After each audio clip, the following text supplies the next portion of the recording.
and I looked at the drink in my hand and I was like, oh shit. Alcohol is ruining my life. It's alcohol. Like, yes, there's internal things that I need to work on, but literally, alcohol is what is affecting my life in such a negative way.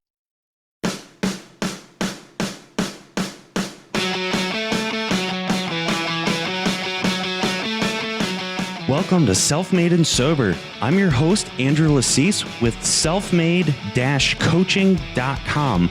And in this podcast, it's my job to interview people who are not only crushing it in business, but have also struggled with addiction in the past and are in long-term recovery. Be sure to join our Facebook group where we help entrepreneurs grow and scale their business at facebook.com/groups/SMC Mastermind, like Self-Made Coaching Mastermind. I hope you enjoy the show, and be sure to subscribe and rate the show afterwards so you can get notified each Friday when we put out a new episode. With me today is Jackie Broe. Jackie helps women stop drinking alcohol and create a sobriety that they love. She has a blog, she has a brand new podcast, which I encourage you guys to check out. And really what she does is she takes a holistic point of view on sobriety and helps break that stigma of drinking is bad. If you're an alcoholic, you're a terrible person. She helps kind of bridge the gap. And for a lot of people, they think getting sober is this daunting thing that's going to ruin their life or it's going to suck.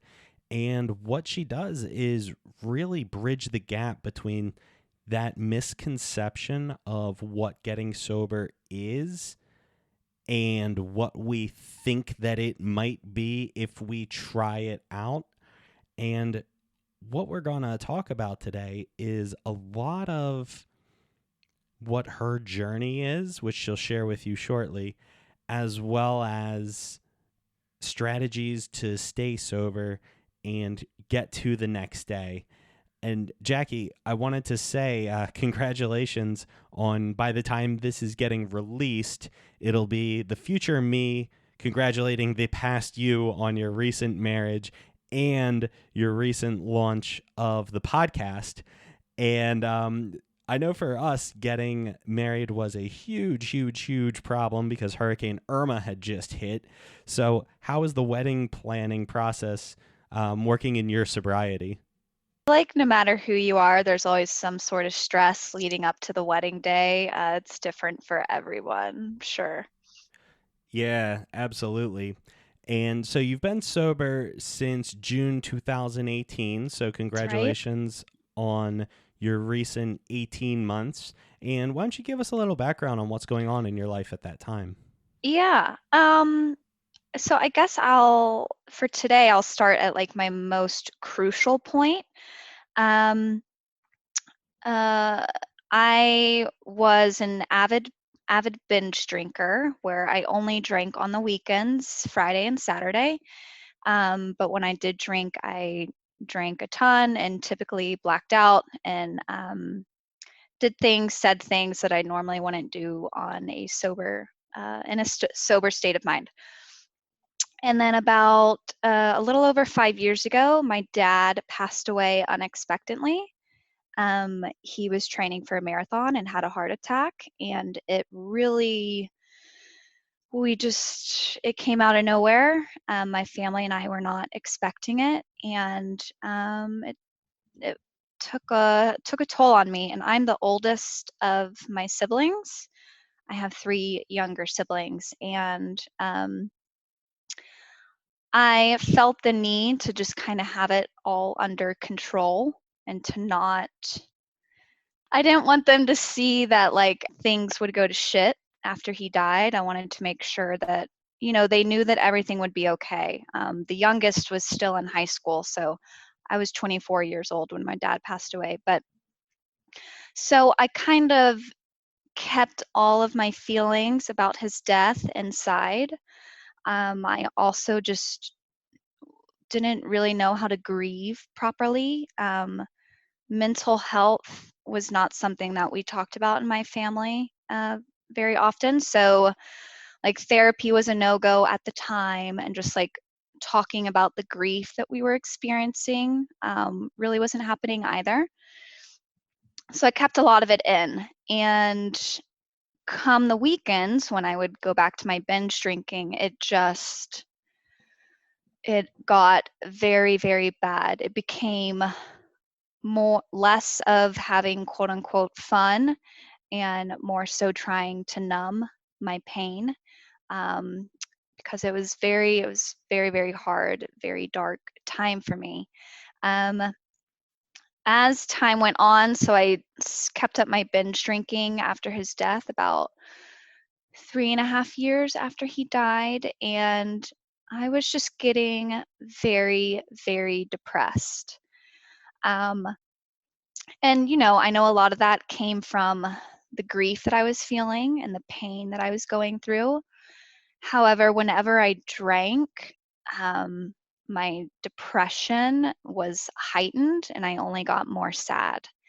Um, and then, of course, my hangovers would last well into the week, into Wednesday. So, I was really just constantly feeling like shit. I was very down on myself. I honestly hated myself, truly. I did a lot of things to my loved ones that I never ever could even fathom thinking about doing right now. Um, it was just very dark and very scary. And I at the beginning of 2018, I did a dry January, which was encouraged by my soon to be husband. I think he did it, you know, if he hadn't had suggested it, I probably wouldn't have done it. Um, but I think he also probably knew I was going through a hard time, and he's known for a while that I needed to get sober, but he never pushed it on me. Mm-hmm. Um, So he suggested this dry January, and we did it. And that month was amazing. I started my old blog. I did because my username back in the day was Peanut Butter and Jackie. It's about to change though when I get married. It was Peanut Butter and Jackie, and it's because I did a lot of food blogging. Um, so in that dry January, I was productive. I was happy. I started my blog, and I was just feeling good about life in a way that I hadn't beforehand. But I had no intention at all to stop drinking. So as soon as February came around, my drinking picked up right where I left it, except it got a lot worse. So I guess for me, like I think about it as, even though even though I knew I wasn't going to be sober, it was like I had my own little relapse, because the blacking out like happened quicker, and like the monster in me when I drank became bigger. It was crazy, honestly, that February after the dry January, just how crazy things intensified so quickly. And so went back into the same, depression and binge drinking, and pretty much feeling like crap all of the time. And it was an awful, it felt like a Groundhog Day of a cycle. Um, but then as months went on, I really wanted to work my way out of this depression. And again, there were a few things that, kind of planted the seed of sobriety in my mind. But I just thought back about how I felt good in January, and it just kind of clicked in my head that it was because I was sober. Like that was the best I had ever felt, and I was sober. Um, so, again, there were a few other things that led up to this, but in June 26th, a few days before that, I suppose, my epiphany about alcohol. I was staying in with my now husband, and I mentioned I didn't want to go out, and he handed me a drink, and I took one sip of it, and my mind completely changed, and I wanted to go hang out with friends. And he was like, you just said you want to stay in. Like, what changed your mind? And I sat there and really thought about it. And I looked at the drink in my hand and I was like, oh shit. Alcohol is ruining my life. It's alcohol. Like, yes, there's internal things that I need to work on, but literally, alcohol is what is affecting my life in such a negative way. So that was like my little epiphany moment. And then 3 days later, I got sober for good. I went cold turkey. Um, I just knew in my heart. I just knew that I had to get sober and that if I wanted to get out of this depression and negative mental state that I was in, like I had to get rid of it. And I'm never looking back. That's great though that you came to the realization and then cut it out. You know, there's so much power in having that awareness that there is a problem because you know so many people they know what they're doing is wrong, but they just can't stop. And I think it's like Tony Robbins or someone, they say, we don't, it's not that we don't know what we need to do, it's that we don't do what we know. And taking the action is such a huge part of this. And so for you, quitting for good, was that difficult or what does that look like at this point in your life? Um, you know, it was because I had the epiphany, and then the next day was a birthday party. And I thought to myself, this is why it took me a few days later. I thought to myself, well, how do I stay sober at a birthday party when there's a keg and free booze? So I had the epiphany, still drank the next day. And then on Monday, there was a work event. And I thought to myself, well, how do I stay sober at a work event? Like, I'm not going to stay sober at this work event. So again, I had the epiphany a few days before, but drank at the work event. But I going into that work event, I told Mike that my husband that this is it. I want to get sober after this. And I think that was key for me is not just mentally acknowledging it, but we had a long, long discussion right before I got sober, maybe like 2 hours. And it was hard and I was crying and I told him I needed to get sober. So I definitely think, for me, the first part was telling someone. So whether that's your partner, a therapist, a friend, your spouse, or seeking treatment and telling someone there. That was, I suppose, my first step was telling someone that I needed to get sober and that I needed support. And that's great, though. You came to that realization that you needed to cut it out of your life Hmm. because that awareness is really the first step in recognizing the problem. And so you have that epiphany. Maybe I shouldn't be wasted at work. Maybe I shouldn't be blacking out. And, you know, most people, they get that understanding that they shouldn't be doing that. But is it difficult for you to stop? I had no plan. I had no plan. I think one of the things that took me so long to get sober was I didn't want to put a label on myself. I just wanted to be sober, and I didn't want it to mean that my life would suck for the rest of my life. To me, that was the stigma that was ingrained in my brain. I know now that that's not the truth, and I was looking at all different motives of sobriety in a negative way because in my mind, I was just taught to think of sobriety in a negative way. Um, so going into it, I really had no plan. That's the truth. I knew that I could at least do 30 days because I did that dry January. So I just knew, but I did things as I look back now, like I did things that helped me get successful. And one of those major things is just saying I said no to a lot of things.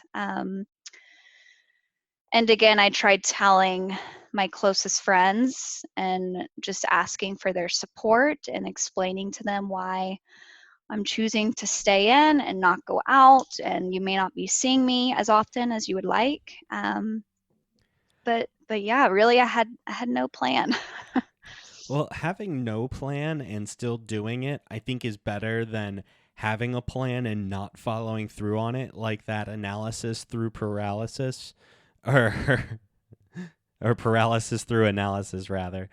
And you know, so many people, they just get caught up in the, well, what if I do it wrong? What if this doesn't work? What if sobriety, like I try it and it sucks and I don't have fun anymore, and then I want to go back to drinking? Like, I don't want to put myself in the position where I'll be embarrassed if, I go out and start drinking and then my friends are like, well, hey, I thought you said you weren't drinking. Like, the cool thing in your situation, though, is that you had those 30 days in January. So you kind of already felt what recovery was going to mean for you. And I think a lot of people, it's just kind of like, sobriety kind of sounds terrible. It's just my life is so bad when I'm not sober that, like, this sobriety thing is like a punishment.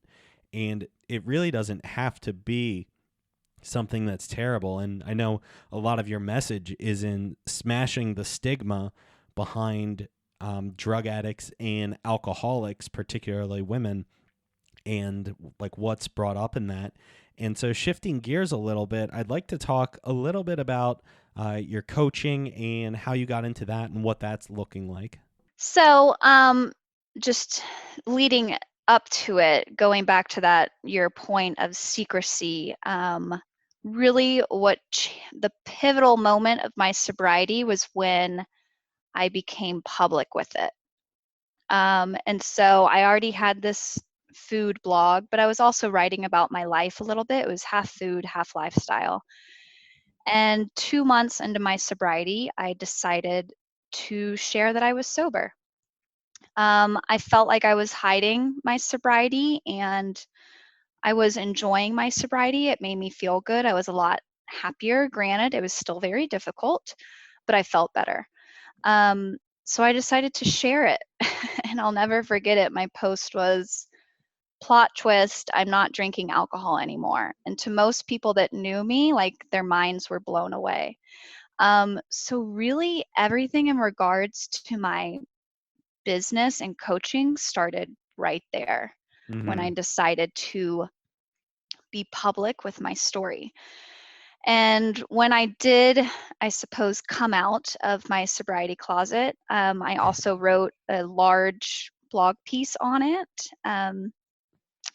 And I received so much feedback from people that I've known for years, from people that are strangers. And I was just taken aback. I was like, whoa. Like, first of all, it made me feel good that I wasn't alone.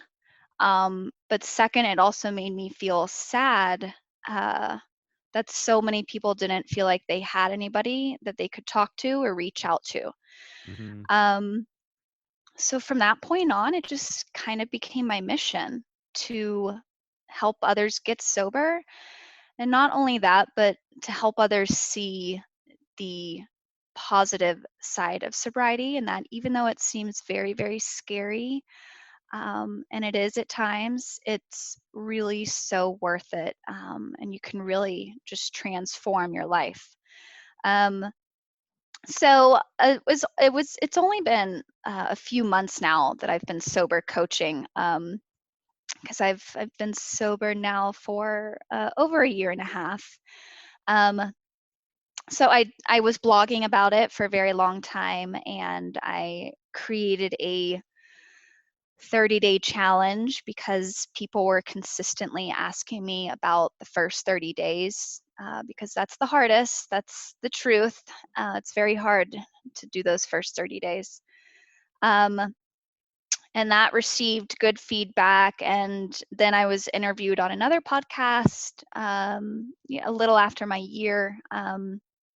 And they were just like, have you ever considered sober coaching? And I was like, yeah, definitely. I just I don't I just didn't really know much about it or how to do it, but obviously researched and talked to her more.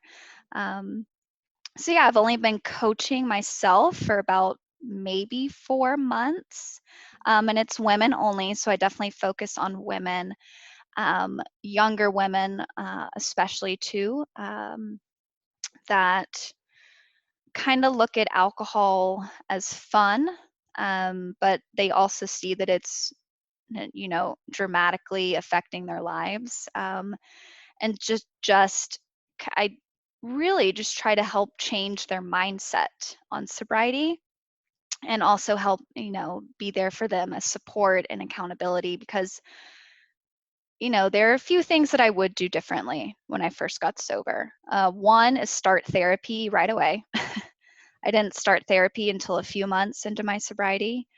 Um, and then two, I would have either gone to more 12-step meetings for support, or I would have gotten myself a sober coach, or a sponsor from 12 steps or something like that. Those are the two main things I would do differently. So I really think that accountability and having someone there for you, pretty much whenever they can be, is very, very important. Yeah, and I think it comes back around to that quote, we know what to do, but we don't do what we know. And so much of it is just follow through and accountability and making sure that you're doing the things that you said that you're going to do. Like losing weight isn't difficult. Like you stop taking in more calories than you burn and then create a deficit and then you lose weight. Like that's just regular science. And being sober is the same thing. It's like right now you're having a conversation with someone and you're not drinking, just continue doing that. Like that's really all it is. It's just not doing something that you usually do. Now our brains are wired and stupid and it's not as easy as just, oh, well, just stop, I mean, we've been in that spot before and just stopping isn't really as easy as it sounds. And I wanted to shift gears a little bit, while we still have time, and tell us about the podcast that's at the time of this release. It will have just come out a few days beforehand because we're coordinating this. My future self looking out for your past you. Why don't you give us a background on the podcast? Yeah. So it is launching January 8th, and it is called the Sober Magic Podcast. Um, and my blog is called Sober Magic. And, you know, my mission, which I mentioned earlier, is to, yes, help people get sober, but really just try to change the stigma of sobriety within society. So many people just look at sobriety as a negative thing, and I'm here to throw it in your face that being sober is awesome. And I want more people to be sober. Again, I don't think everyone needs to be sober, but I just I want to change the perception on it. That's my goal. I want to change people's minds about sobriety. So most of the podcast will be it will be about the magic, the quote unquote magic. And when I say magic, it's not fairy tale magic. There's definitely a lot of hard work that comes with it. But when I first got sober, it felt like magic because things were happening in my life that I had always dreamed about. And it was because I got sober. It wasn't easy, but it happened, and it was all because of sobriety. So that's kind of where Sober Magic came about. Um, but so yeah, so I share a little bit about my story, my day-to-day challenges as well. Just had a podcast about a day that sucked. So while I do talk about the good, I also talk about the bad because I want people to relate. And let's just be real, it's not always butterflies and rainbows. Um, What do you mean? And then, another main component of it is I want to be all inclusive of everyone within the sober community. Um, to me, I don't really care how you get sober because I think there's so many different ways and everyone's different. what matters to me is that you're sober and that you're staying sober and that you're doing it. Like, that's all I care about. And I want to reiterate that to people, because when I first got sober, I thought there was only one way, because that's all I knew. And there's not. Yeah, you're brainwashed in a lot of programs to think that. Exactly. So yeah, I just want to share with people that there are multiple ways to get sober, that sobriety is amazing, and it can really turn your life around. Awesome. Well, Jackie, it's been so great having you on the Self-Made and Sober podcast. And where can people find you on social media if they want to learn more? Sure. So on social media, it'll be Jackie Broe. That's Broe. On Instagram as well as TikTok. I've now just joined that for anyone on TikTok. And then my blog is www.sobermagic.com. Thank you so much for listening to Self-Made and Sober. Be sure to join our Facebook group at facebook.com/groups/SMC Mastermind, like Self-Made Coaching Mastermind. I hope you enjoyed the show, and be sure to subscribe and rate the show so you can get notified each Friday when we put out a new episode.